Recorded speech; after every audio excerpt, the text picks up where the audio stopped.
Cliff ഹൗസിലേക്ക് ആശാപ്രവർത്തകർ നടത്തിയ മാർച്ചിൽ സംഘർഷം. നിരവധി സമരക്കാർക്കും പോലീസുകാർക്കും പരിക്കേറ്റു. മാർച്ചിന് നേരെ പലതവണ പോലീസ് ജലപീരങ്കി പ്രയോഗിച്ചു.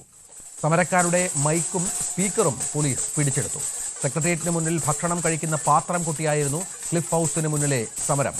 സർക്കാരിൽ നിന്ന് ഇതുവരെ അനുകൂല നിലപാട് ഉണ്ടാകാത്ത സാഹചര്യത്തിലാണ് മുഖ്യമന്ത്രിയുടെ ഔദ്യോഗിക വസതിയിലേക്ക് മാർച്ച് നടത്തിയത്.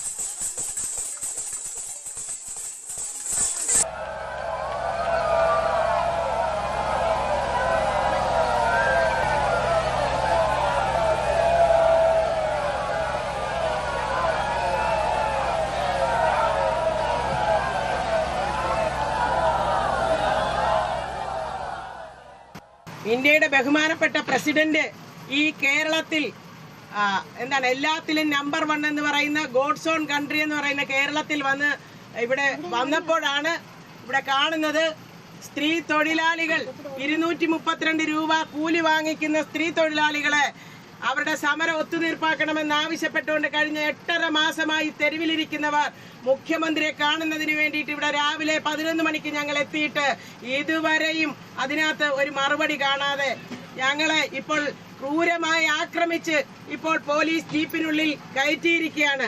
നമ്മുടെ സംസ്ഥാന വൈസ് പ്രസിഡന്റ് ശ്രീമതി യസ്മിനിയുടെ വസ്ത്രം മുഴുവൻ വലിച്ചു കീറി എന്നെ ഒരു പ്രകോപനവുമില്ലാതെ എന്റെ വയറ്റത്തിൽ ആത്തികൊണ്ടിട്ട് കുത്തി. ഇതുപോലെയാണ് ബഹുമാനപ്പെട്ട പ്രസിഡന്റ് ഇത് കാണണം. ഈ കേരളത്തിൽ അങ്ങ് വന്നിരിക്കുമ്പോൾ ഇന്ത്യയുടെ 50% വരുന്ന സ്ത്രീകളുടെ പ്രതിനിധിയാണങ്ങ്. അങ്ങ് കാണണം ഈ കാബാലികരായ ഭരണാധികാരികൾ എങ്ങനെയാണ് സമാധാനപരമായി സമരം നടത്തുന്ന ഒരു സ്ത്രീ തൊഴിലാളി സമരത്തെ കൈകാര്യം ചെയ്യുന്നതെന്ന് ബഹുമാനപ്പെട്ട പ്രസിഡന്റ് കാണണം. അടിയന്തിരമായി ഈ വിഷയത്തിൽ ഇടപെട്ട് ഞങ്ങളുടെ ഈ വിഷയം പരിഹരിച്ചു തരുവാൻ ഇന്ത്യയുടെ പ്രസിഡന്റ് ഇടപെടണമെന്ന് വളരെ വിനീതമായി കേരളത്തിലെ മുഴുവൻ ആശാവർക്കർമാർക്കും വേണ്ടിയിട്ട് ഞങ്ങൾ അഭ്യർത്ഥിക്കുകയാണ്. സാരംഗ് സുധാകരൻ ചേരുകയാണ് തത്സമയം. സാരംഗ്, ഇപ്പോഴും അവിടെ പ്രശ്നങ്ങൾ ആശമാർ കൂടി നിൽക്കുകയാണോ? കനത്ത മഴയുണ്ട്, ഇതിനെ അവഗണിച്ചും വലിയ സമരമായിരുന്നുവല്ലോ.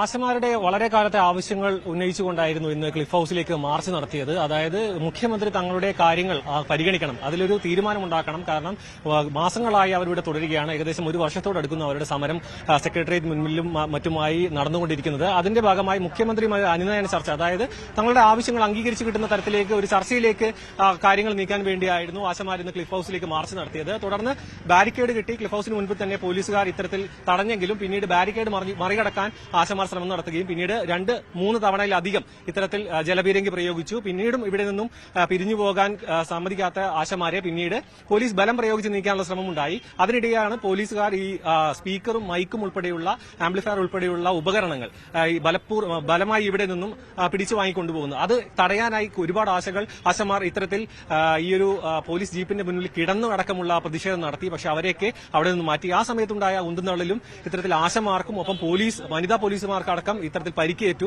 അവരെല്ലാം ഇവിടെ നിന്ന്, അതായത് 20ഓളം പ്രവർത്തകരെ ഇവിടെ നിന്നും അറസ്റ്റ് ചെയ്ത് നിൽക്കുകയായിരുന്നു. പിന്നീടും ഈ ഒരു പോലീസ് അതിക്രമത്തിൽ പ്രതിഷേധിച്ചുകൊണ്ട് നാളെ സംസ്ഥാനത്തൊട്ടാകെ ഇത്തരത്തിലൊരു ആശമാരുടെ സമരം ഉണ്ടാകുമെന്നടക്കം ഈ ഒരു സമര നേതാക്കൾ പ്രഖ്യാപിക്കുകയും ചെയ്തു. തുടർന്നായിരുന്നു ഇവിടെ തന്നെ ഈ ഒരു സമരം തുടരുകയും പിന്നീട് പോലീസുകാരുമായുള്ള ചർച്ചയും പിന്നെ മുഖ്യമന്ത്രി നേരിട്ട് കാണാനുള്ള ഒരു അവസരം ഒരുക്കി തരാമെന്നുള്ള തരത്തിൽ ആശമാരുമായി അനുനയ ചർച്ച പോലീസ് നടത്തുകയും ചെയ്തതിനു ശേഷം ഇവർ ഇവിടെ സമരം അവസാനിപ്പിക്കുകയായിരുന്നു. തുടർന്ന് ഇനി വരുന്ന ദിവസങ്ങളിൽ കൂടുതൽ സമരം, അതായത് സെക്രട്ടേറിയറ്റ് മുൻപിലുള്ള രാപ്പകൽ സമരം തുടരും എന്നാണ് ഇവർ അറിയിച്ചിരിക്കുന്നത്. മാത്രമല്ല ഈ ഒരു മുഖ്യമന്ത്രിയുമായുള്ള ഈ ഒരു ചർച്ചയ്ക്കുള്ള ഒരു അവസരം ശ്രമിക്കുന്നുണ്ട്.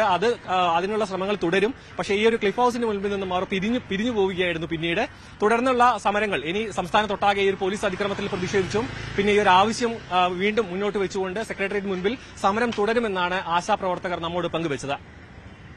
സാരംഗ് സുധാകരനാണ് വിവരങ്ങൾ പങ്കുവച്ചത്.